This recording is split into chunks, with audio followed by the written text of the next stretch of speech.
রাসূল পাক ইসরাফিলকে সালাম দিলেন, আসসালামু আলাইকা ইয়া ইসরাফিল। জবাব দেন, তাকান না। নবীজি বলছেন, কি ইসরাফিল, তাকাও না, জবাবও দাও না, সালামের উত্তর দাও না, ব্যাপারটা কি? কথা বলেন। ইসরাফিল এবার বলতেছেন, ইয়া রাসূলুল্লাহ, আপনার সালামের জবাব আমি কেমনে দেব? আপনার সালামের জবাব যদি দিতে যাই আর এই সময় যদি আল্লাহ হুকুম করেন ইসরাফিল সিংহায় ফুঁক দাও, তাহলে 1 সেকেন্ড দেরি হয়ে যাবে, আল্লাহর হুকুম ঠিক মতো মানতে পারবো না। এই জন্য আমি সিংহায় মুখ লাগায় বসে আছি। নবীজি বলছেন, ইসরাফিল সব মানছি, আমার বন্ধু এমন বন্ধু না যে আমারে দাওয়াত দিয়ে তার বাড়িতে আইনা কিয়ামত করে দিব। সুতরাং আমি তার বাড়িতে আসছি, আজকে কমপক্ষে কিয়ামত হবে না। আল্লাহু আকবার বলেন না, আর জোরে বলেন না আল্লাহু আকবার। আমি দেখা করতে আসছি, দেখা করার আগে কোনো কিয়ামত নাই, কথা বলো আমার সঙ্গে। ইসরাফিল বলছেন, তাইলে আপনি বিশ্বনবী? বলে, আমি বিশ্বনবী। ইসরাফিল সিংহা রাখা কথা, ঠিক আছে, কিয়ামত হবে না, অসুবিধা নেই। সুবহানাল্লাহ বললেন না? কথা বললেন, জিজ্ঞাসা করলেন, সব জানলেন। জিবরিল আমিন বলছেন, ইয়া রাসূলুল্লাহ, দেরি করে লাভ নাই, সামনে চলেন। রাসূল সিদরাতুল মুনতাহা থেকে বের হচ্ছেন, তাকায় দেখেন শুধু গেট আর গেট, এক গেটের ডিজাইন আরেক গেট থেকে সুন্দর। এবার জিবরাইল বলছেন, ইয়া রাসূলুল্লাহ, জান্নাতে যে গেলেন, আবু বকরের বাড়িটা কেমন দেখছেন, ওমরের বাড়িটা কেমন দেখছেন? নবীজি বলছেন, আবু বকরের বাড়িটা আমার বড় ভালো লাগছে, সাগরের মধ্যখানে, 6666 তলা বাড়ি, স্প্রিং দিয়ে বানানো, সাগরের নিচ দিয়া যায় নহর, মদের নহর, দুধের নহর, শরাবের নহর যাচ্ছে, আর বিল্ডিং হেলে দুলে করতেছে, কিন্তু পড়ে না, ভিতর থেকে কোরআনের তেলাওয়াত শোনা যায়। জিবরাইল বলছেন, ইয়া রাসূলুল্লাহ, আপনি জানেন না আবু বকর তো তার নাম যে প্রত্যেক রাত্রে একবার কোরআন খতম করে, সকালবেলা আরেকবার কোরআন খতম করে। আল্লাহ। এই দুনিয়ার জমিনে ভারতবর্ষের একজন বাদশা ছিলেন, যার নাম ছিল সুলতান নুরউদ্দিন মোহাম্মদ জাহাঙ্গীর। একজন বাদশার নাম সুলতান নুরউদ্দিন মোহাম্মদ জাহাঙ্গীর। তার জমানায় বিশাল বাদশা, বিশাল ক্ষমতার মালিক, গোটা ভারতবর্ষ, বলতে ভারত না, গোটা ভারত উপমহাদেশ তিনি শাসন করছেন। গোটা ভারত উপমহাদেশের বাদশা সুলতান নুরউদ্দিন মোহাম্মদ জাহাঙ্গীর, ক্ষমতা চলছে। হঠাৎ করে একদিন বসে আছেন রাজ সিংহাসনে, একজন বৃদ্ধা মহিলা হাজির। জিজ্ঞেস করলেন, মা আপনি কে? মহিলা বলছে, আমি একজন হিন্দু, আমি হিন্দু। সুলতান নুরউদ্দিন জাহাঙ্গীর, তুমি এই দেশের বাদশাহ, তুমি এই দেশের সংখ্যাগরিষ্ঠ, আমি সংখ্যালঘু। আমার একটা ছেলে তোমার সেনাবাহিনীতে চাকরি করে, তোমার বাড়ির পাশে আমার বাড়ি, আমি হিন্দু মানুষ। আমার পুত্র একটা বিয়ে করে গিয়েছে, নতুন পুত্রবধূ সুন্দরী আমার ঘরে থাকে। প্রত্যেকটা রাত্রে একটা ছেলে এসে আমার পুত্রবধূর চরিত্রের উপর আক্রমণ করতে চায়। সুলতান নুরউদ্দিন জাহাঙ্গীরের কাছে আমি জানতে চাই, আমি সংখ্যালঘু, তাই বলে যদি আমি তোমার দেশে বিচার না পাই, ইনসাফ না পাই, আমাকে বলে দাও, আমি কোথায় চলে যাব, দেশ ছেড়ে চলে যাই। আর যদি তোমার দেশে থাকতে হয় তাহলে আমাকে বলে দাও, আমি কেমনে আমার পুত্রবধূর চরিত্রের হিফাজত করব। আমার মুসলমান বন্ধুগণ, গভীর মনোযোগ। এক পর্যায়ে সুলতান নুরউদ্দিন মোহাম্মদ জাহাঙ্গীর তিনি বলে দিলেন, মারে আপনি হিন্দু ধর্মের মানুষ, আমি মুসলমান, এই রাজ্যের ভিতরে উপমহাদেশে মুসলমানদের ক্ষমতা চলে, আপনি সংখ্যালঘু, আমার কাছে বিচার চেয়েছেন। সন্তান সেনাবাহিনীতে চাকরি করে, ওইটা বড় কথা না। আমার দেশে একজন হিন্দু মহিলা সত্যিকার অর্থে যদি বিচার না পায়, ইসলামের সৌন্দর্য মানুষের কাছে পৌঁছে দিতে পারলাম না, আমি ব্যর্থ। এই কথা বলে বললেন, মা আপনি এই মুহূর্তে চলে যান, আগামী কালকে এই সমস্যার সমাধানের জন্য আমি চেষ্টা করব। কথাগুলা বলে মেয়েটাকে বের করে দিলেন, বিদায় করে দিলেন। সুলতান নুরউদ্দিন জাহাঙ্গীর পুরা ভারতবর্ষের সুলতান বাদশাহ, হিন্দু একজন মহিলা, সংখ্যালঘু মহিলা বিচারের জন্য তার কাছে এসেছে। আমার বন্ধুগণ, মহিলা চলে যাওয়ার পরে তিনি চিন্তা করলেন, রাজার বাড়ির পাশে, সুলতানের বাড়ির পাশে হিন্দু মহিলার বাড়িতে একটা যুবক ছেলে গিয়ে যদি প্রতিদিন জুলুম করে, যুবতী মেয়ের চরিত্র নষ্ট করতে চায়, নির্ঘাত হতে পারে, আমার কোনো সন্তান হতে পারে, আমার কোনো আত্মীয় হতে পারে, ক্ষমতার অপব্যবহার করে আমার ক্ষমতা কাটিয়ে, আমার প্রভাব কাটিয়ে হয়তো ওই জায়গার মধ্যে অন্যায় করতে চায়। ঘুরাইয়া দেন, বাতাসের দরকার নেই, বাতাস ওখানে লাগে। হ্যাঁ, ওটা ওই জায়গায় বাতাস, ঠিক আছে, লাগবে না। আমার বন্ধুগণ, তিনি বললেন, শোনো, ক্ষমতা কাটিয়ে, ক্ষমতার প্রভাব দেখায়া হয়তো কেউ অন্যায় করতে পারে। এই জন্যে তিনি বললেন, মা চলে যান, আমি দেখতেছি। রাত্র যখন গভীর হয়ে যায়, সুলতান নুরউদ্দিন জাহাঙ্গীর খোলা তরবারি হাতে নিলেন, অজু করলেন, তরবারি মুসল্লার সামনে রাখলেন, 2 রাকাত সালাত আদায় করলেন, আর আল্লাহকে ডেকে বললেন, আল্লাহ তাআলা, তুমি আমাকে ক্ষমতা দিয়েছ, আমাকে মুসলমান বানিয়েছ, আর আমার দেশে একজন সংখ্যালঘু হিন্দু মহিলা তার পুত্রবধূর চরিত্রের হেফাজতের জন্যে আমি পর্যন্ত নালিশ নিয়ে এসেছি। আল্লাহ তাআলা, যতক্ষণ পর্যন্ত আমি ন্যায় ইনসাফ কায়েম করতে না পারবো, ততক্ষণ পর্যন্ত আমি সুলতান নুরউদ্দিন জাহাঙ্গীর 1 ফোঁটা পানিও পান করব না। কোন সুবহানাল্লাহ। গভীর রাত্রে তরবারি হাতে নিলেন, হিন্দু মহিলার বাড়ির দিকে ছুটলেন। বাড়ির ভিতরে ঢুকে গিয়ে দেখে ওই মহিলা ঘরের সামনে রশ্মি দিয়ে, দড়ি দিয়ে কে যেন বেঁধে রেখেছে, মিটমিট করে একটা আলো জ্বলতেছে।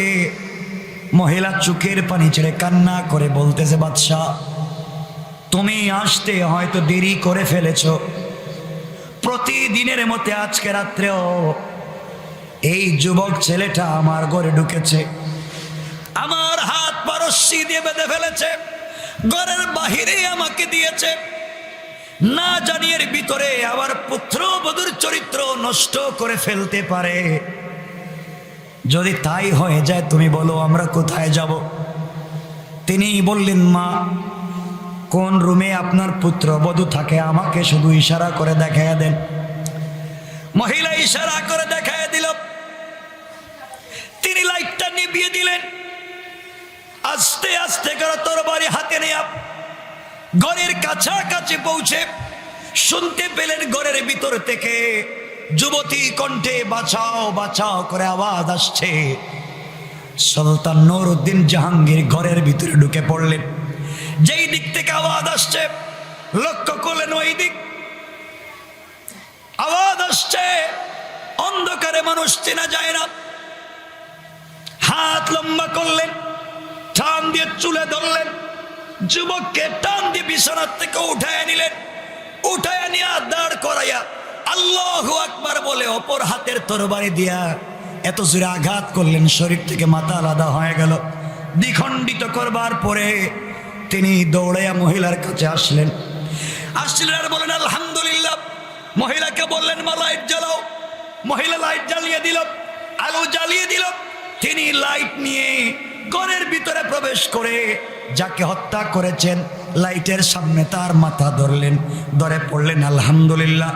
এই কথা বলে মহিলাকে বলছেন, আম্মা জান, আগামীকালকে সকালবেলা আপনি সুলতান নুরউদ্দিন জাহাঙ্গীরের রাজদরবারে যাবেন, সোজাসুজি আমার রুমে যাবেন। আমার রুমে যাবেন, আপনার সঙ্গে আমি কিছু কথা বলতে চাই। পরের দিন মহিলা সুলতান নুরউদ্দিন জাহাঙ্গীরের বাসভবনে গেল, অফিসে গেল। মহিলাকে দেখবার পরে 1 বাদশাহ, মুসলিম বাদশাহ, গোটা ভারত উপমহাদেশের বাদশাহ একজন সংখ্যালঘু হিন্দু বৃদ্ধা মহিলাকে দেখবার পরে তিনি দাঁড়িয়ে গেলেন। মাথা থেকে রাত সিংহাসনে বসা ছিলেন, মাথার মধ্যে রাজ্যের সৌন্দর্য মণ্ডিত যেই পাগড়ি ছিল, টুপি ছিল, খুলে ফেললেন। খুলে ফেলে হিন্দু বৃদ্ধা মহিলার পায়ের সামনে রাখলেন আর রেখে বলেন, আম্মা জান, আপনার পুত্রবধূর স্ত্রী, পুত্রবধূর চরিত্রের হেফাজত, পুত্রবধূর চরিত্রের সম্মান গোটা ভারতবর্ষের মুকুটের চাইতে আমার কাছে দামি। কোন সুবহানাল্লাহ। মহিলা ডাক দিয়ে বলছে, বাবা বলো, তোমার কাছে আমি দুটো প্রশ্ন করতে চাই। এক নাম্বার প্রশ্ন হলো, তুমি ঘরে ঢুকে আমাকে লাইট নিভাতে বলছিলে কেন? এর উত্তর তুমি দাও। মহিলাকে তিনি বললেন, শোনেন, এই জন্য নিভাতে বলেছি, আমার বাড়ির পাশে আপনার বাড়ি, বাদশার বাড়ির পাশে আপনার বাড়িতে অন্য বাড়ির কেউ এসে, অন্য গ্রামের কোন যুবক এসে আপনার পুত্রবধূর চরিত্র নষ্ট করতে পারে। এত ক্ষমতা, এত প্রভাব হয়তো কারো হবে না। আমি মনে করেছি হয়তো আমার ক্ষমতা কাটিয়ে আমার যুবক কয়েকটা ছেলে আছে, আমার যুবক কয়েকটা ছেলে আছে, হয়তো বাবার ক্ষমতার প্রভাব কাটিয়ে করতে পারে। এই জন্য লাইট নিভাতে বলেছি। আমার সন্তান যদি অন্যায় করে থাকে, আমি তরবারি দিয়ে আঘাত করতে গেলে আমার কলিজায় লাগবে, কলিজায় লেগে গেলে ন্যায় বিচার ইনসাফ কায়েম করতে পারবো না। এই জন্য বাতি নিভাতে বলছি। মহিলারে ঘরের ভিতরে ঢুকবার পরে হত্যা করে তোমাকে বাতি জ্বালাতে বলেছি। লাইট জ্বালাবার পরে আমি আলহামদুলিল্লাহ এই জন্যে পড়েছি, তাকাইয়া দেখলাম যে লোকটাকে হত্যা করেছি সে আমার কেউ না। আল্লাহু আকবার। তিনি বুঝাতে চাইলেন ক্ষমতার প্রভাব কাটিয়ে, বলয় কাটিয়ে আমার সন্তান এমন অন্যায় করে নাই। মহিলা বলছে, বাবা তাহলে বলো, তোমার কাছে আমি দ্বিতীয় প্রশ্ন করতে চাই। এরপরে তুমি আমার কাছে পানি চাইলে কেন? এক গ্লাস বলো। এবার মহিলা ডেকে ডেকে বলছেন, বলেন আপনি আমার কাছে পানি চেয়েছেন কেন? সুলতান নুরউদ্দিন জাহাঙ্গীর বলছেন, আম্মা জান, এই জন্য পানি চেয়েছি, যখন আপনি আমার কাছে বিচার দিয়েছেন ওই সময় আল্লাহর কাছে শপথ করে 2 রাকাত সালাতুল হাজত পড়ে বলেছে, আল্লাহ তাআলা, যতক্ষণ পর্যন্ত সংখ্যালঘু হিন্দু মহিলার ন্যায় ইনসাফ কায়েম করতে পারবো না, ততক্ষণ পর্যন্ত আমি পানি পান করব না। ইনসাফ কায়েম করতে পেরেছি, ন্যায় বিচার কায়েম করতে পেরেছি, এই জন্য পানি পান করলাম। আমি বুঝাতে চাই, কয়েকশো বছর আগেও ভারতবর্ষ মুসলমানরা শাসন করেছে, ক্ষমতার বলে নয়, একমাত্র ইসলামের আদর্শ দিয়ে দুনিয়ার জমিনে দিন জিন্দা করেছে। আজও যদি আমরা রসুলের সে আদর্শ নিয়ে মাঠে ময়দানে নেমে পড়ি, অস্ত্র লাগবে না, মারামারি কাটাকাটি লাগবে না, কোরআনের সৌন্দর্যের মাধ্যমে মানুষ কালিমা পড়ে মুসলমান হয়ে যাবে। কোন সুবহানাল্লাহ। কথা কি আমার বুঝতে পেরেছেন? বুঝাতে চাইলাম, কখনো মুসলমানরা ক্ষমতা দেখিয়ে, অস্ত্র শস্ত্র দেখিয়ে এই ধরনের অন্যায় কাজ করে নাই। কেন? আমরা যে রসুলকে মানি, সেই রসুলের আদর্শ কেমন ছিল?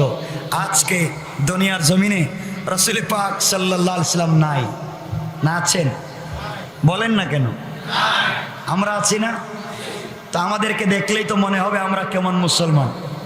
আজকে অনেক যুবক আছে দাড়ি রাখে না, নামাজ পড়ে, মসজিদে গেলে অনেক মুরব্বী আছে, দেখছেন? ওই ছেলেকে চিনেন? নামাজ শুরু করছে, দাড়ি রাখে নাই। কেমন নামাজ? বলেন এই কথাগুলো।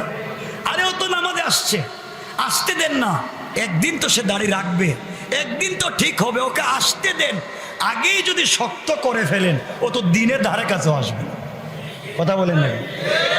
তাকে আসতে দিতে হবে, ইসলামের সৌন্দর্য তাকে বুঝাতে হবে। আস্তে আস্তে দেখবেন, দেখছেন ও নামাজ পড়ে টুপি লাগায় না, প্যান্ট পরে, গেঞ্জি পরে, পাঞ্জাবি পরে না, এগুলো আপনি বলতে যাবেন কেন? আপনি তাকে দিন বুঝান। সহজ করে ইসলামটা বুঝান, তার কাছে দ্বীনের সৌন্দর্য তুলে ধরেন, আমার রাসূলের চরিত্র তুলে ধরেন, রাসূল কেমন ছিল তাকে বুঝান। আমরা তো আজকে সবাই দ্বীন জানি, অ্যাকচুয়ালি আজও রাসূলের চরিত্র সম্পর্কে আমাদের ধারণা নাই। কথা বলেন না কেন? আপনাদের কষ্ট হচ্ছে? কথাগুলো শুনেন, সামনে কি বলতে চাই, কিছু তো বলি নেই এখন। আমার বন্ধুগণ, আমি যে সূরা তিলাওয়াত করেছি, এই রাসূলের পাক সম্পর্কে আল্লাহ বলছেন আলাম নাশরাহ লাকা সাদরাক। আল্লাহ বলছেন, বন্ধু আমি কি তোমার সিনাকে উন্মুক্ত করে দেইনি? আমি কি তোমার সিনাকে বড় করে দেইনি? এর অর্থ কি? এর কয়েকটা ব্যাখ্যা এখানে। এই ব্যাখ্যা আপনারা শুনতে রাজি আছেন তো? কষ্ট হচ্ছে না তো আপনাদের? একটু হাত উঠে দেখেন কার কার কষ্ট হচ্ছে। কষ্ট হচ্ছে কথা শুরু করার আগে? এখন শোনেন, যা বলতে চাই মনোযোগ দিয়ে শোনেন। আল্লাহ রাসূলকে প্রথমেই বলছেন আলাম নাশরাহ লাকা সাদরাক, বন্ধু আমি কি তোমার সিনাকে বড় করে দেইনি? তোমার সিনাকে প্রশস্ত করে দেইনি? তোমার মন ছোট হবে কেন? তুমি সংকীর্ণ মনের হবে কেন? তোমার মন হবে বিশাল। আমি আল্লাহই তো বড় করে দিয়েছি। কেন? এর ব্যাখ্যা কি? কেন আল্লাহ এই কথা বললেন? আমরা সামনের দিকে যাই। রাসূল পাক সাল্লাল্লাহু আলাইহি সাল্লাম জন্ম যেদিন নিয়েছেন, সকল ছেলেদের মতো জন্ম নেন নাই, সকল সন্তানের মতো জন্ম নেন নাই। এই ঘটনাগুলো আপনারা জানেন। আমি অল্প অল্প করে কয়েকটা কথা আপনাদেরকে বলতে চাই। সিদরাতুল মুনতাহা থেকে একটু সামনে গিয়া জিবরিল আমিন বলছেন, ইয়া রাসূলুল্লাহ বেয়াদবি মাফ করবেন। কেন? কি হয়েছে এখন? আমাকে মাফ করেন, আমি আর যাইতে পারবো না, এখন আপনি যাইবেন। আল্লাহ আপনাকে বলছিল ওরাফা'না লাকা যিকরাক, আমি কি সম্মান দেইনি? দেখেন আপনাকে কত সম্মান দিছে। এই জায়গায় কিন্তু কেউ আসে নাই, আপনি এখন একা একা যান। আমি কোথায় যাব জিবরাইল? আপনি আল্লাহর সঙ্গে দেখা করবেন না, অনেক একা একা যান। আমার এই কাজ শেষ, আমার পাসপোর্টে ভিসা আছে, ভিসার মেয়াদও আছে, কিন্তু যা রাস্তায় যাওয়ার ট্রানজ্যাকশন নাই, আমি ট্রাভেলিং করতে পারবো না, আপনাকে এই রাস্তা দিয়ে নিয়ে যাইতে পারবো না। আমার কাজ শেষ। এখন যেই জায়গা থেকে আপনি দেখতেছেন ডিজাইন করা জান্নাতের হীরা জবরদস্ত ইয়াকুত মণিমুক্তা পাথর দিয়ে রাস্তা তৈরি করা, রাস্তার মধ্যখানে সিমেন্ট নাই, সিমেন্টের বদলা মেশকা আম্বর দিয়ে আল্লাহ জয়েন্ট করেছেন। এই রাস্তা দিয়ে আমি যেতে পারবো না, আল্লাহ নিজের কুদরতের হাত দিয়ে বানাইছেন একমাত্র আপনি যাওয়ার জন্য। কারণ আমার কাজ শেষ, আপনি যান। জিবরাইল চলে গেছেন, নবীজি একা একা দাঁড়ায় আছেন। কিরে আমি ওখানে একা একা কই যাব? হঠাৎ মানুষ একা হলে কি মনে পড়ে? মনে বলেন, দুঃখ মনে পড়ে না? একা হলে অনেক পিছনের কথা মনে পড়ে। হঠাৎ রাসূলের মনে পড়েছে, আরে কি সম্মান, কি ইজ্জত আমার, আজকে আমার খাদিজা নাই, আজকে আমার কেউ নাই। হঠাৎ করে চিন্তা করলেন আরশে আজিমে যাবো এই রাস্তা দিয়া, শরীর দিকে তাকায় দেখেন কাপড় ছেঁড়া। এই ছেঁড়া কাপড়, আল্লাহর বাড়ির ছেঁড়া কাপড় নিয়ে যাইতেছি, কষ্ট নবীজির শেষ নাই। হঠাৎ পায়ের দিকে তাকাইছেন, পায়ের দিকে তাকায় দেখেন জুতোটাও ছেঁড়া। চিন্তা করলেন আসমান পর্যন্ত আসছি, জান্নাত দেখছি, জাহান্নাম দেখছি, সিদরাতুল মুনতাহা দেখছি, জুতা পায়ে দিয়া। হঠাৎ মনে পড়েছে মুসা কালিমুল্লাহর কথা। মুসা কালিমুল্লাহ আল্লাহর সঙ্গে দেখা করতে চাইছিলেন তুর পাহাড়ে, তাও আসমানে না, জমিনে, তুর পাহাড়ে, তুরে সায়না। আল্লাহ বলছেন, ও মুসা আমার সঙ্গে দেখা করবা? কোথায়? আল্লাহ তুর পাহাড়ে গেছেন। আল্লাহ বলছেন, বলো তো আমি কোথায়, তুমি কোথায়?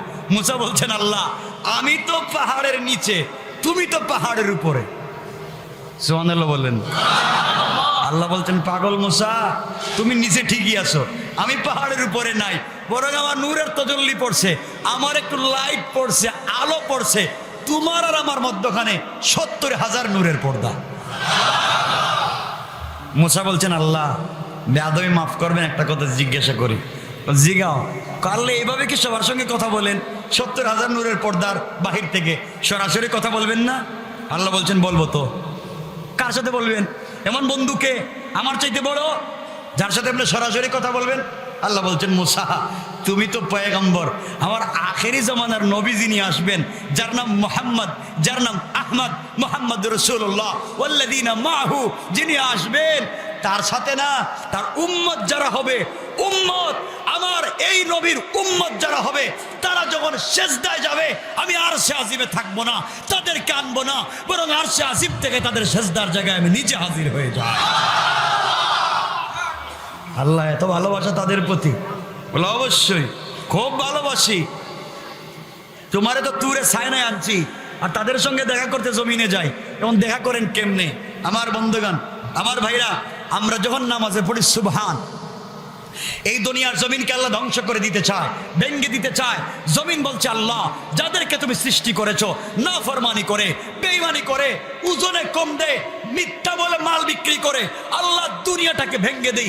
ইদা জুলজিলাতিল আরদু জিলজালাহা, জমিনটাকে ভেঙ্গে দেই। আল্লাহ কয় ভাঙ্গিস না। আসমান বলে আল্লাহ এই নাফরমান বান্দাদেরকে জমিনে রাইখা লাভ নাই, বলো ইদা সামাউন শাক্কাত, আসমানটা ভেঙ্গে দেই। আল্লাহ কয় ভাঙ্গিস না। আমার বন্ধুগণ, এইভাবে ফেরেশতারা আল্লাহকে বলে আল্লাহ সব কিছুকে ভেঙ্গে চুরে চুরমার করে দেব। আল্লাহ কয় দিস না। আল্লাহ বলেন কেন ভাঙতে বলি না? শুন, আমি আল্লাহ জানি এই দুনিয়ার সব না ফরমান, কিন্তু ভাঙ্গি না, ভাঙতে দেই না, এখনো সব টিকায় রাখছি। শ্যামবাজারের, কাঁচা বাজারের, সবজি বাজারের, এই ঢাকা শহরের কিছু যুবক আর যুবতী আছে যাদের গভীর রাত্রের তাহাজ্জুদের সিজদার কারণে আমি আল্লাহ আজ জমিন ভাঙ্গি না। আল্লাহ কেমনে কোন? আল্লাহ বলেন জমিন যখন আমাকে বলে ভেঙ্গে দেই, আসমান যখন বলে ভেঙ্গে দেই, তখন গভীর রাত্রে আমি কিছু যুবক আর যুবতী দিকে দেখি, যুবক আর যুবতী যারা কলেজ ইউনিভার্সিটিতে পড়ে, স্কুলে পড়ে, মাদ্রাসায় পড়ে, ব্যবসা বাণিজ্য করে, সারাদিন কষ্ট করে বাড়িতে যায়, যাওয়ার পরে বিছানায় পিঠটা লাগাতে পারে না। গভীর রাত্র হয়ে গেলে ও যুবক তোমাকে বলছে শোনো, তোমাকে বলছে শোনো, তুমিও প্রেম করো, তোমার প্রেমিকা আছে, তোমার গার্লফ্রেন্ড বয়ফ্রেন্ড আছে, যার সঙ্গে কথা বলতে তুমি পাগল থাকো। আল্লাহ বলছেন ও যুবক, তুই যার সঙ্গে প্রেম করলে, তুই তার সঙ্গে কথা বলার জন্য পাগল থাকোস, আমিও প্রেম করেছি তোর সঙ্গে, রাত্রবেলা পাগল হয়ে যায় কথা বলতে। কিন্তু কই, আমরা তো ঘুমাই, আমরা তখন ঘুমাই। যুবক তোমাদেরকে বলছি প্রেম করো, করো না? কিচ্ছু কয় না এরা, ঠিক কি? বুঝি তো, এগুলো হালাল না। শোনো, এখানে 2 মিনিট কথা বলে সামনে যাই, সংক্ষেপ করব। প্রেম করেছো, তোমরা গার্লফ্রেন্ড, তার চামড়া নাকি অনেক ডিজাইন করা, স্টাবলিশড, খুব স্পেশাল, খুব সুন্দর লাগে, খুব সুন্দর তোমার কাছে তার চামড়া, তার হাসি, তার চাহনি তোমার কাছে খুব ভালো লাগে।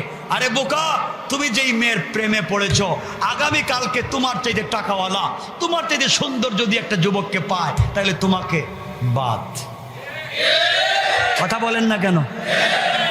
যুবক তোমাকে বলছি, তুমি যার সঙ্গে প্রেম করেছো, আজ যদি ওই মেয়েটা মইরা যায়, 32 ঘন্টার ভিতরে তার সুন্দর চামড়ার থেকে বের হবে পোকা, তার শরীর থেকে বের হবে দুর্গন্ধ।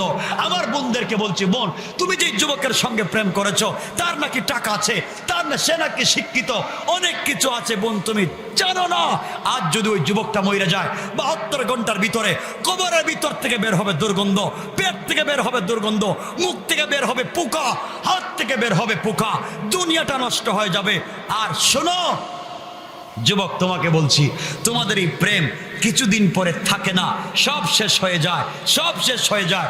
আর আল্লাহ বলছেন ও যুবক, তুই তোর প্রেমিকের সঙ্গে কথা বলার জন্য রাত্রেবেলা ঘুমাস না, সারা রাত্র জাগ্রত থাকিস, সারা রাত্র জাগ্রত থাকিস, নাফরমানি করস, অন্যায় করস।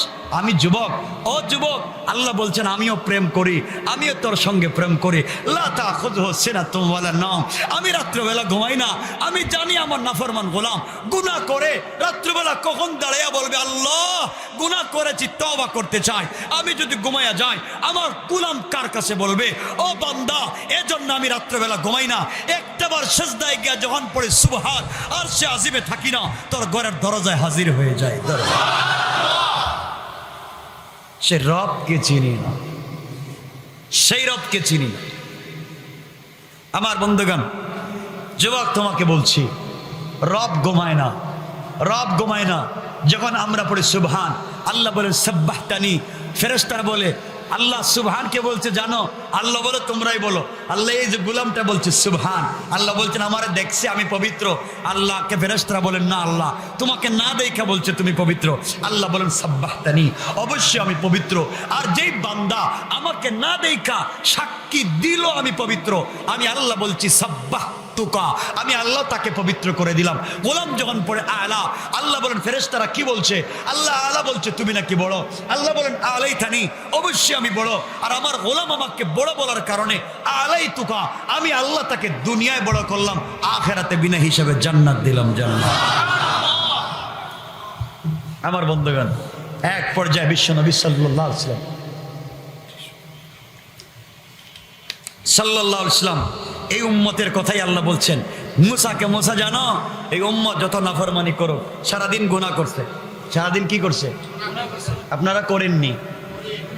আওয়াজে মনে হয় না। আরে গুনাহ বুঝেন না, না লাগবে না। আপনাদের গুনাহ হয় না? গুনাহ করি, অনেক গুনাহ করি, গীবত করি, শিকায়াত করি, মিথ্যা কথা বলি, নাফরমানি করি, আমরা প্রতারণা করি, করি না? এই এলাকায় সব ব্যবসায়ী, মোটামুটি ব্যবসায়ী ভাই শুনেন, অনেক শহীদের আগে, অনেক ওলিদের আগে, পীর বুজুর্গদের আগে ব্যবসায়ীরা জান্নাতে যাবে। কোরআনের আয়াত আমার না, রিজালুল্লাহ তুলহিহিম তিজারাতুন ওয়ালা বাইউন আন যিকরিল্লাহ। আল্লাহ বলছেন যে ব্যবসায়ী ব্যবসা করে আমাকে ভুলে যায় না, আজানের সাথে নামাজে যায়, ব্যবসার সময় মনে রাখে আমি আল্লাহ গৌস কুতুব পীর এদের আগে এই দলকে জান্নাত পর্যন্ত বিনা হিসাবে দিয়ে দেব।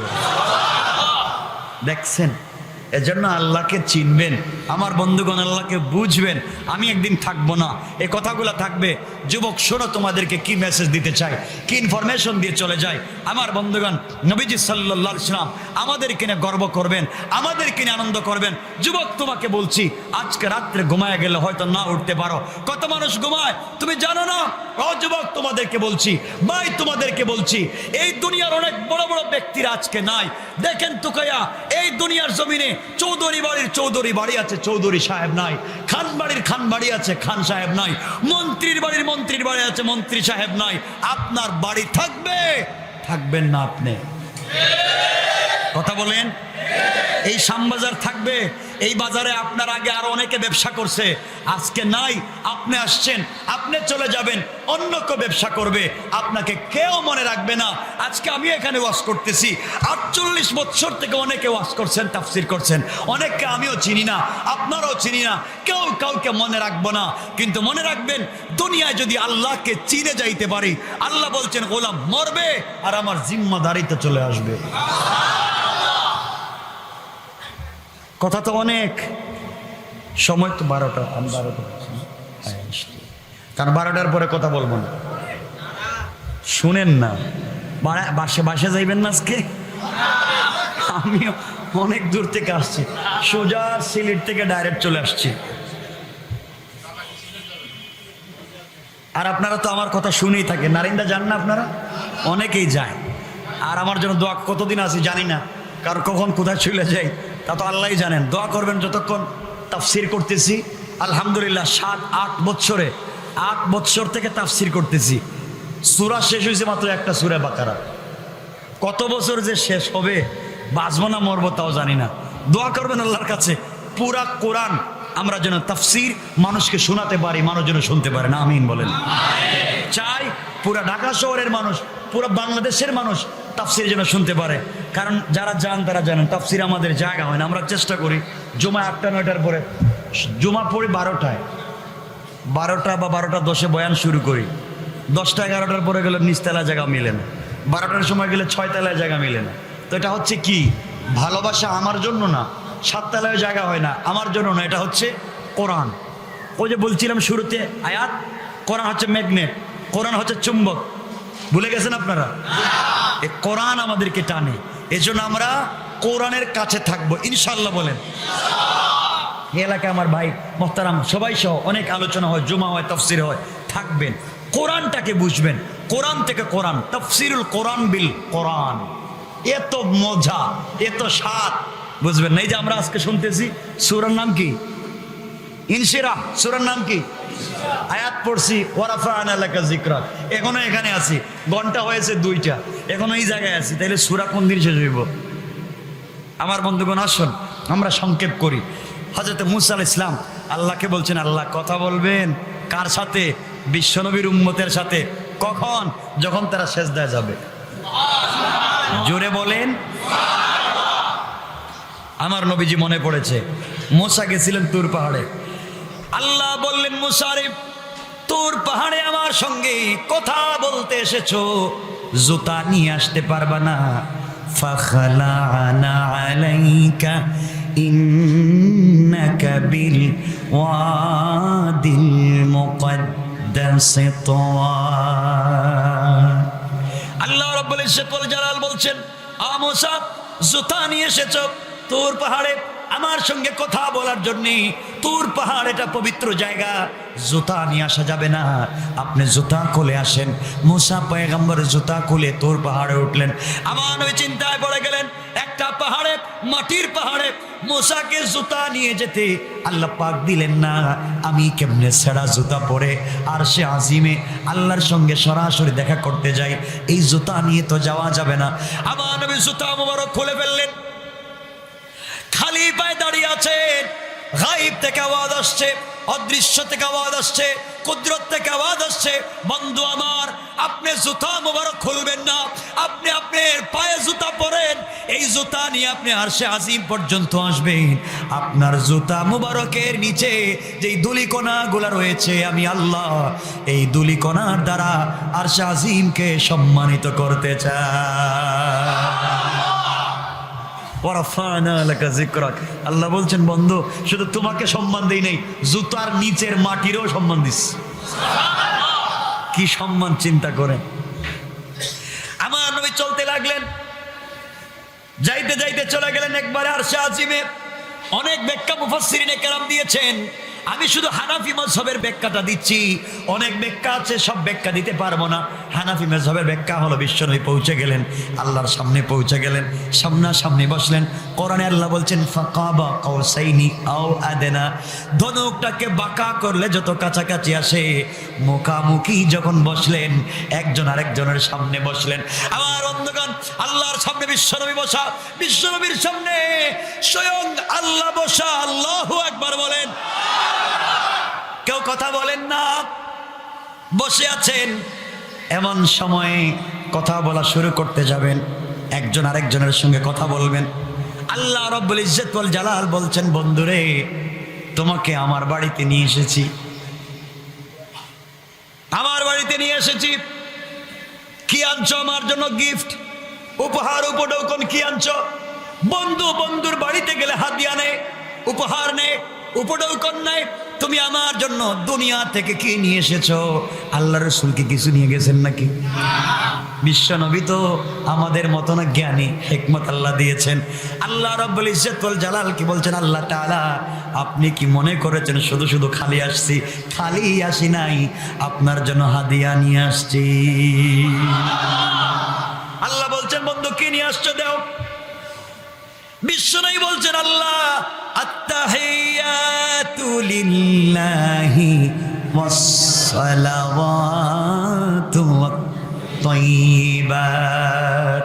আয় আল্লাহ তাআলা, যত পবিত্রতা, যত সালাত, যত বারাকাত, সব কিছু আপনার জন্য হাদিয়া। আল্লাহু আকবার। আল্লাহ রাব্বুল ইজ্জত ওয়াল জালাল খুশি হয়ে গেলেন। খুশি হয়ে আমার নবীকে বলছেন, আসসালামু আলাইকা আইয়ুহান নবী। ও পয়গম্বর, আমি আল্লাহ এই মুহূর্তে খুশি হয়ে তোমাকে সালাম দিলাম। কে সালাম দিচ্ছেন? সবাই বলেন না। আল্লাহ নিজে আমার নবীকে সালাম দিচ্ছেন। সুবহানাল্লাহ বাদ দেন। নবী যখন কি দিবেন? সালামের বলেন না, সালামের।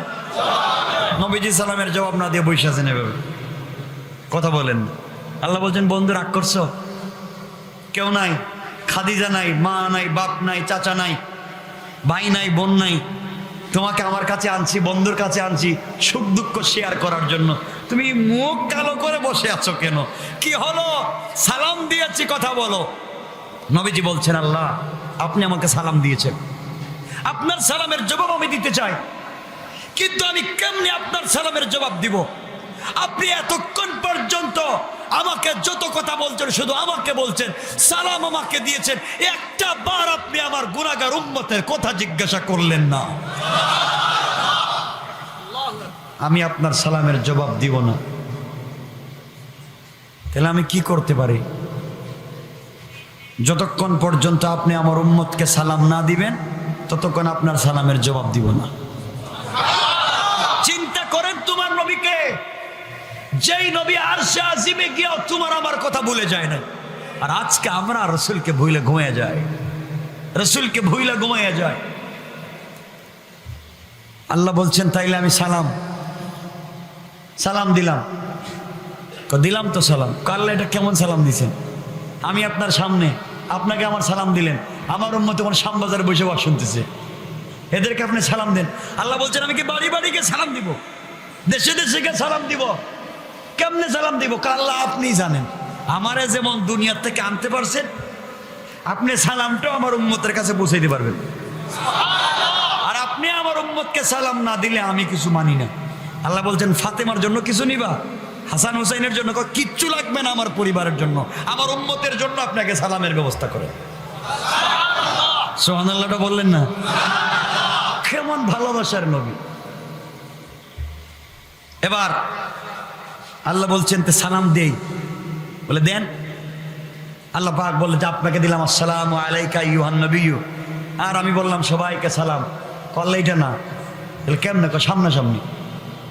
সামনাসামনি কি সবাই এরকম মেরাজ আনতে দিব? সামনে আনতে হলে তো আমার কাছে আনতে হবে, নাহলে আমি যাওয়া লাগবো। আপনি ব্যবস্থা করেন। আল্লাহ বললেন বন্ধু শোনো, তুমি তোমার উম্মতকে যেত ভালোবাসো আমি জানি। আমি আল্লাহ ঘোষণা করে দিলাম বন্ধুরে, কিয়ামতের দিনে হিসাব নিকাশের পরে জান্নাতীরা যখন জান্নাতে পৌঁছে যাবে, জাহান্নামীরা জাহান্নামে চলে যাবে, ওই সময় আমি আল্লাহ দারুস সালাম নামক জান্নাতে একটা প্রোগ্রাম করব, অনুষ্ঠান করব। ওই অনুষ্ঠানের মধ্যে আমি আল্লাহ হাম পরিবেশন করার জন্য দাওয়াত করব ইসরাফিলকে। ফেরেশতাদের মধ্য থেকে ইসরাফিলকে দাওয়াত করব, বিশেষ অতিথি হিসেবে দাওয়াত করব পয়গম্বর দাউদ আলাইহিস সালামকে, প্রধান অতিথি হিসেবে দাওয়াত করব তোমাকে, আর সভাপতিত্ব করব স্বয়ং আমি আল্লাহ। আল্লাহর রাসূল বলছেন তো কি হয়েছে? আমি প্রধান অতিথি, আপনি সভাপতি, তো আমার উম্মতের সালাম গেল কই? আল্লাহু আকবার বললেন না? আপনি যাই বলেন এই বুঝাইয়া আমার উম্মতের সালাম ফিরাইতে পারবেন না। সালাম কেমনে দিবেন এটা কোন? আমি যা চাই আমার উম্মতের জন্য। আল্লাহ বলছেন বন্ধু শোনো তাহলে কি বলছি। ওই সময় আমি আল্লাহ একটা স্টেজ করব, স্টেজের মধ্যে লক্ষাধিক আম্বিয়া কেরামের জায়গা হয়, এত বড় স্টেজ করব। সকল উম্মতদেরকে তোমার বসবার জন্য একটা চেয়ার দিব। এটা প্লাস্টিকের চেয়ার না, কাঠের চেয়ার না, এটা হবে হীরা জবরদস্ত ইয়াকুত মণি মুক্তা পাথর দিয়ে তৈরি করা এক একটা চেয়ার, জমিন থেকে আসমান পর্যন্ত উঁচা। আল্লাহ মানলাম। এরপরে কি বলেন? এরপরে তোমার উম্মতকে ওই চেয়ারে বসাবো। আল্লাহ বুঝলাম আপনি সভাপতি, আমি প্রধান অতিথি, দাউদ আলাইহিস সালাম বিশেষ অতিথি, চেয়ার দিবেন দামি, বুঝলাম। সালামের ব্যবস্থা করেন, এটাই আমার কথা। সুবহানাল্লাহ বললেন না?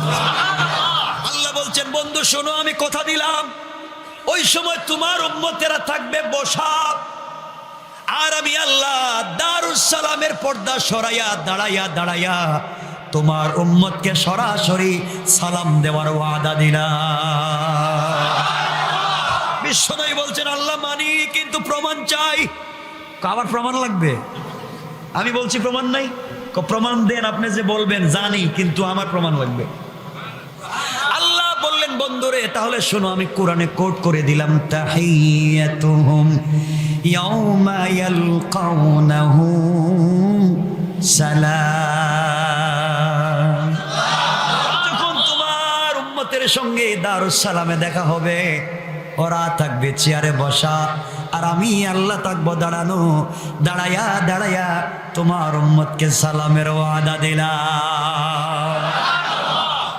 আল্লাহ মানছি, এমন খুশি। তাহলে শোনেন, আসসালামু আলাইনা ওয়া আলা ইবাদিল্লাহিস সালিহিন, সবার জন্য সালাম। কথা শুরু হয়েছে, এখন কথাবার্তা হচ্ছে। আমার বন্ধুগণ, কথাবার্তা চলতেছে। আল্লাহ জিজ্ঞাসা করতেছেন, ইয়া রাসূলুল্লাহ কিছু লাগবে? ফাতেমার জন্য, আলীর জন্য? না। কার জন্য নিবেন? আমার উম্মতরে কিছু দেন না। কি দিব বলেন না, কি দিলে আপনি খুশি? কি চান? আল্লাহ আমি চাই আমার উম্মত দিনে 70 বার গুনাহ করবে, আপনি 70 বার মাফ করবেন। আল্লাহ বলছেন বন্ধু মানি, কথা দিলাম, মানি। আল্লাহ আরেকটা কথা আছে। কি কথা? আল্লাহ আমার উম্মত যদি গুনাহ করে, তুমি যে দুইজন সাংবাদিক দিছো, কোন পত্রিকা সাংবাদিকেরা থাকে যে দুই কাঁদে, কোন কথাবার্তা মানে না, শুধু লিখতেই থাকে। আল্লাহ এদেরকে একটু বইলা দেন না, আমার উম্মত যদি গুনাহ করে কিছু যেন না লেখে। কোথায় দিলাম কেন? আল্লাহ দেন, আমার উম্মত ফজরের নামাজ পড়ে নাই, এরা কাগজ তো খাতা লিখে ভরায় ফেলাইবো। আপনি বলেন লিখিস না, জোহর পর্যন্ত অপেক্ষা কর, জোহরের নামাজ যদি পড়ে ফজর শুদ্ধ মাফ করে দিস। তো মানছি। আল্লাহ জোহরেও যদি না আসে, বলেন না না লিখতে, কোথায় কি করবো? আসর পর্যন্ত অপেক্ষা করেন। করলাম, লিখতাম না। এরপরে যদি না আসে, কলা মাগরিব পর্যন্ত। এরপরে যদি না আসে, আল্লাহ আসা পর্যন্ত। তারপরে যদি না আসে, আল্লাহ শুক্রবার পর্যন্ত। তাহলে খাতা দিলাম কেন? আল্লাহ দেন না, আমার উম্মত বুঝে না, ভুল করে ফেলে, চোখের পানিও এরা তাড়াতাড়ি ছেড়ে দেয়। আল্লাহ দেন না মাফ কইরা। আল্লাহ বলছেন বন্ধু শোনো, কথা দিলাম, কথা দিলাম, ফেরেশতাদেরকে বলে দিলাম তোমার উম্মত গুনাহ করবে, লিখবো না। গভীর রাত্রে যখন তওবা করবে, আমি আল্লাহ নিজের জিম্মাদারিতে মাফের ওয়াদা দিলাম। আল্লাহ শেষ না, তাহলে এখন কি চাও? মাফ তো করে দিলাম, কিন্তু আল্লাহ আমার উম্মত যদি একটা নেকি করে, তাহলে আপনি কি দিবেন? একটা নেকি দিব। না, তাহলে আমার স্পেশাল সম্মান কই থাকলো? সবার মতোই তো হয়ে গেল। আমাকে না বড় বানাইছেন, তাহলে আমার উম্মতের সফটওয়্যারও বড় বানাই দেন। আল্লাহ কি করতে চাও বলেন, কি করতে চাই আমি বলো। নবীজি বলছেন আল্লাহ আমার উম্মত যদি একটা নেকি করে, আপনি 10টা লিখে দিয়ে। আল্লাহ দাঁড়ায় গেলেন, তিরমিজির হাদিস, দাঁড়ায় গেলেন। নবীজিকে বলছেন মুহাম্মদ শোনো, তুমি 10টা চাইছো, 10টা। তোমার আবেগ আর ভালোবাসা দেখে আমি আল্লাহ আবেগ আপ্লুত হয়ে গেছি। বন্ধু শোনো, তোমার উম্মত যদি একটা নেকি করে, তুমি 10টা চাইছো, আমি খাতার খালি রাইখা দিলাম। ফাকাত জাদা, আমি বাড়াইতে থাকবো, কত লক্ষ দিব তুমি জানো না। নবীজি বলছেন আল্লাহ ঠিক আছে, কিন্তু কিন্তু এরপরে কি? আল্লাহ কিয়ামতের দিনে আমার উম্মতের কি হবে একটু বইলা দেন না। এখন কিয়ামতের দিন কি চাও? কষ্ট হচ্ছে আপনাদের? আল্লাহ কিয়ামতের দিন আমার উম্মতের বিচার আমার কাছে দেন, আমি বিচার করব। আল্লাহ এবার বলছেন বন্ধু শোনো, তোমার আবেগকে আমি ভালোবাসি, তোমার উম্মতের বিচার তোমাকে কিয়ামতের দিন দিতে পারি, করো। এই যে তোমার উম্মত আব্দুল্লাহ শয়তানি করছে, এর নাম হচ্ছে আহমদ, শয়তানি করছে, করো। আল্লাহ বলছেন মোহাম্মদ যখন বিচার করতে যাইবা, তুমি দেখবা আরে নাম আহমদ, নাম মোহাম্মদ, নাম আব্দুস সামাদ, নাম আবুল হাসান, এত সুন্দর সুন্দর নামের মানুষ এত খারাপ কাজ করছে, মিথ্যা কথা বলছে, গীবত করছে, শিকায়াত করছে, চুরি করছে। আপনার তো রাগ উঠে যাইব, কারণ আপনাকে 1 কোটি রহমতের 1 ভাগ দিছি। আর বন্ধু আপনি জানেন না, আমি আল্লাহর কাছে সব রাইকা দিছি। তুমি বিচার করতে গেলে এদেরকে পিটাইবা, আমি আল্লাহ কথা দিলাম তোমার উম্মতের বিচার আমি আলাদা করব। একটা নেকি যদি পাই 100 গুণা মাফের ওয়াদা দিলাম।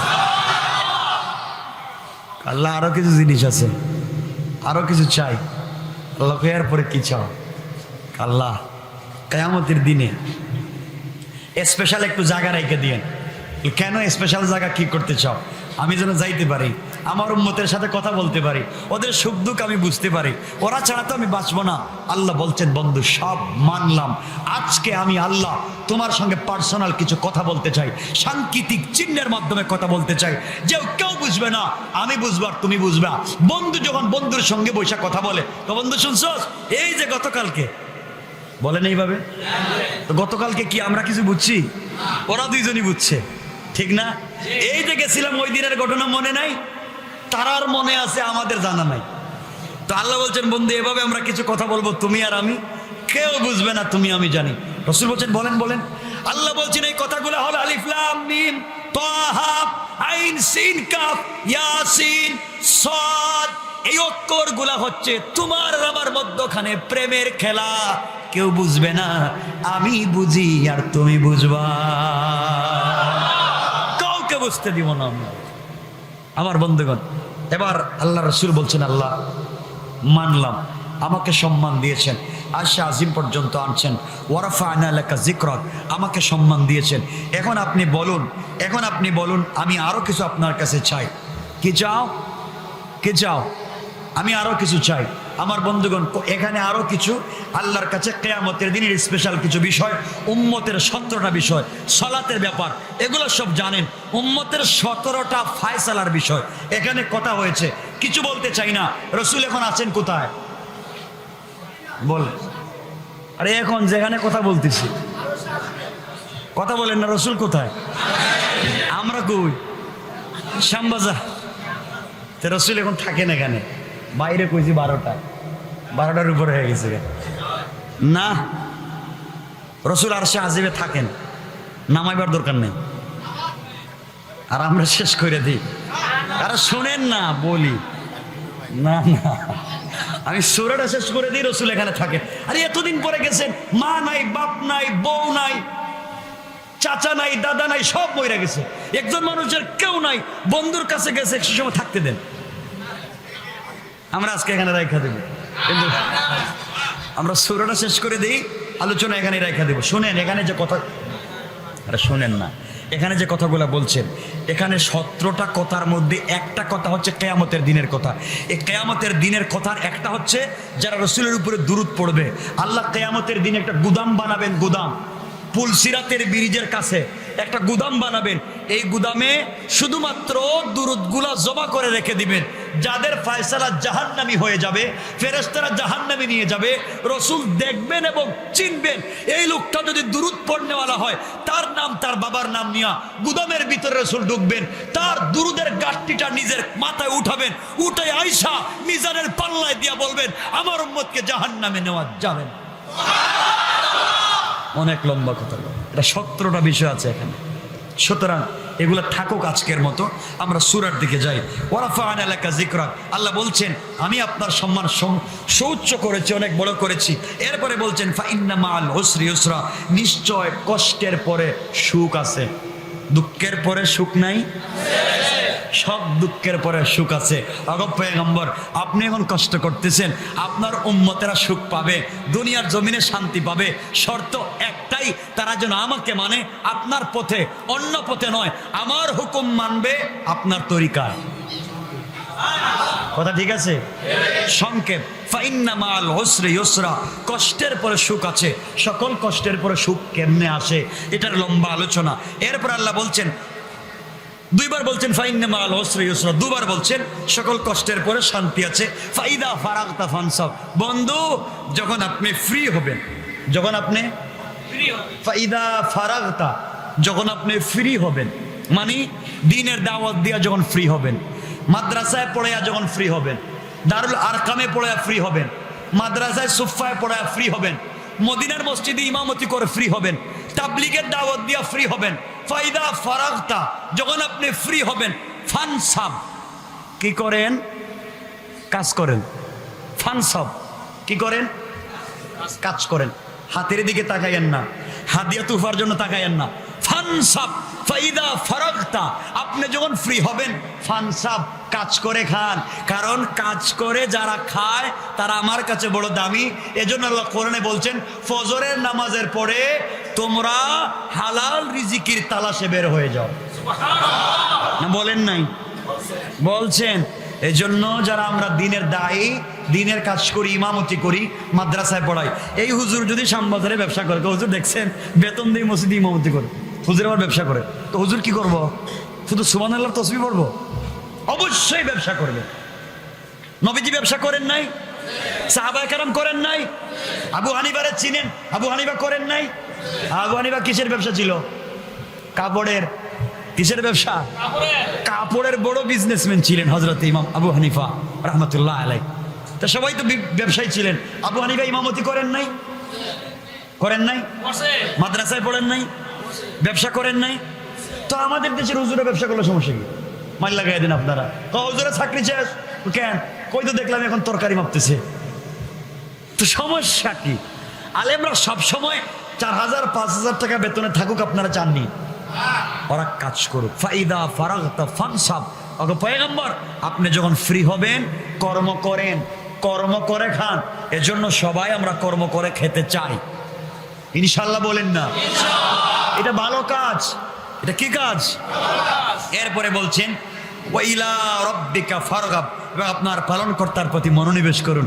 এখন যে দুনিয়ার কাজ করতে বললাম, ফাইদা ফারাগতা ফানসাব, ফ্রি হলে ব্যবসা করেন। কোন ব্যবসায়ী গিয়ে যদি আমার ভুলে যান, না না, ওয়াইলা রাব্বিকা ফারগাব, অবশ্যই আমি আপনার রবের দিকে প্রত্যাবর্তন করেন, ব্যবসা করেন, সুবহানাল্লাহ পড়েন, তাসবিহ পড়েন, জিকির করেন। করা যায় না? যায় না ভাই? যায়। আল্লাহ আমাদের সবাইকে কবুল করো, সবাই বলেন না আমিন। আল্লাহকে চিনতে পারবো তো ইনশাল্লাহ? চিনবো তো ইনশাল্লাহ? সব থাকবো না একদিন, কেউ থাকবো না, সকল চলে যাব। এভাবেই সব থাকবে। জানেন আপনি, দুনিয়া এভাবেই সাজানো থাকবে। থাকবো না আপনি, আমি। আজকে এখানে আমি বসা, আগামীকালকে আমি থাকবো না, আরেকজন আসবে। আপনারা এখন এখানে বসা, আপনারা থাকবেন, আরেকজন আসবে। জানেন, কিয়ামতের দিন কেউ কাউকে সহযোগিতা করতে পারবে না। সহযোগিতা করতে পারবেন একমাত্র আল্লাহ। সুতরাং ফিরে যেতে হবে আল্লাহর কাছে, চলতে হবে রসুলের পথে। আর কোনো পথ নাই, দুনিয়ার কোনো মত নাই। একটাই পথ, রসুলের পথ। একটাই নির্দেশ আল্লাহর, হুকুম হচ্ছে আল্লাহর, তরিকা হচ্ছে রসুলের। আর কোনো পথ আর মত আছে নাই। এই বিশ্বাসে চলবো তো ইনশাল্লাহ? ফিতনা করবো না? করব? হারাম, মারামারি, কাটাকাটি, ব্যবসা করব হালাল পথে। যেটা আছে ওইটাই দিয়ে বলবো। আমরা তো অনেকে ব্যবসা করি, 1 নম্বরটা দেখাই, 2 নম্বরটা দিয়ে দিই। করিনি এটা আমরা? বলতে ভাই এই যে ইলিশ মাছ এই মাত্র মেঘনা নদীর থেকে উঠেছে, 5 মাস আগের মাছ, ফ্রিজে রেখে দিয়েছিল। করেননি কেউ? করবেন না? কানে খাওয়াইতেছেন এটা কইরা, ছেলেদেরকে মেয়েদেরকে খাওয়াইতেছেন। কিয়ামতের দিনে ইয়াউমা ইয়াফিরুল মারউ মিন আখিহি ওয়া উম্মিহি ওয়া আবিহি ওয়া সাহিবাতিহি ওয়া বানি। আপনার সামনে আপনার ছেলে যাবে, বাপ বলবে আমার চিনিস? আপনার চেহারা তো আমার বাবার মতো মনে হয় না, আপনার চেহারা তো রোহিঙ্গাদের মতো লাগতেছে। বলে দিব, ছেলে আপনাকে চিনবে না, বাপ আপনাকে চিনবে না, মেয়ে আপনাকে চিনবে না, স্ত্রী আপনাকে চিনবে না, চিনবেই না। কারণ চিনার একটাই পথ, রাসূলের তরিকা। আমি নামাজ পড়বো, পরিবারকে নামাজি বানাবো, ছেলেদেরকে নামাজি বানাবো, ইনশাআল্লাহ বলেন? আজকের থেকে 5 ওয়াক্ত নামাজ পড়বো, ইনশাআল্লাহটা বলেন একবার। কয় ওয়াক্ত? আরো 2 ওয়াক্ত পড়া লাগবে। আমারে যদি একটু কথা দিতেন খুশি হইতাম। মাত্র 4 রাকাত তাহাজ্জুদের নামাজ, পারবেন তো? যুবক বলো না ইনশাআল্লাহ? বহুত কিছু করতে পারি, বলো না? যৌবনটা কাটায় দিতেছি ইনশাআল্লাহ। আরেকটা জিনিস বলি, এটা আপনার আলোচনা শুনেছেন। আমার জীবনে যদি কিছু পেতে চান, আমি আমার লাইফের ঘটনা যদি বলি তাজ্জুব হয়ে যাবেন আপনারা, বলতে চাই না। জীবনে যদি পেতে চান, সালাতুল হাজত পড়া বাদ দিবেন না। প্রতিদিন একবার হইলেও 2 রাকাত নামাজ পড়বেন। প্রথম রাকাতে কুল ইয়া আইয়ুহাল কাফিরুন, দ্বিতীয় রাকাতে কুল হুয়াল্লাহু আহাদ। যতক্ষণ দাঁড়িয়ে থাকবেন, ততক্ষণ রুকুতে থাকবেন, ততক্ষণ সেজদায় থাকবেন। কসম আল্লাহ পাকের জাতের, শপথ আল্লাহ পাকের জাতের, আপনি যা চাইবেন মৌতের আগে পাবেনই পাবেনই পাবেনই ইনশাআল্লাহ। পারবো তো ইনশাআল্লাহ? 2টা জিনিস বললাম।